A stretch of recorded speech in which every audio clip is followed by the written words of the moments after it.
నిన్న మొన్న ఒక ఓడిపోయిన మాజీ ఎమ్మెల్యే మాజీ ఉప ముఖ్యమంత్రి మాట్లాడుతూ ఉన్నాడు.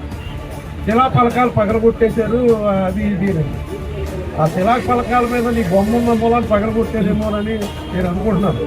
ఎందుకంటే నువ్వు బూతుల దగ్గరికి వచ్చినప్పుడు ప్రజలు నీ మీద తిరగబడిపోయారు, ప్రభుత్వ ఉద్యోగులు నీ మీద తిరగబడిపోయారు. అంటే ఎక్కడికి నువ్వు వెళ్తే అక్కడ మరి నీ మీద విపరీతమైన యాంటీ ఉండటంతో ఏదైతే నువ్వు మాట్లాడుతూ ఉన్నావో చంద్రబాబు నాయుడు గారు ఆధ్వర్యంలో ఇవన్నీ జరుగుతున్నాయండి.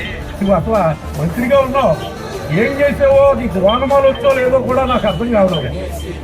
10 రోజులు అవ్వలేదు, శాసనసభ్యుడు ఇంకా అంటే మా శాసనసభ్యుడు ప్రమాణ స్వీకారం చేయరా, ఛార్జ్ హ్యాండ్ ఓవర్ తీసుకోవాలా. అయినా సరే నువ్వు వెంటనే ఇప్పుడే ఏదో జరిగిపోలేదని చెప్పి మాట్లాడటం చూస్తూ ఉంటే దెయ్యాలు వేదాలు వల్లించినట్టున్నాయి.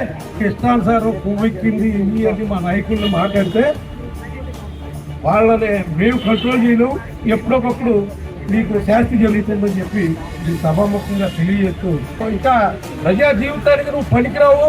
నీ అవినీతి, నీ అక్రమాలు, నీ కొడుకు అక్రమాలు, మరి నువ్వు దోచేసే దోపిడీ, ఈ పట్టణ వాసులందరి మీద కే ట్యాక్స్ వసూలు చేయడం, ఇవన్నీ 62,500 మెజార్టీ రావడానికి కారణం. ఆ మెజార్టీలో అన్ని ఓట్లు రాలేదు మీకు 53,000 పడి ఆలోచించుకుని ఒళ్ళు దగ్గర ఉండుకుని మాట్లాడవలసిందిగా కోరుతూ సెలవు.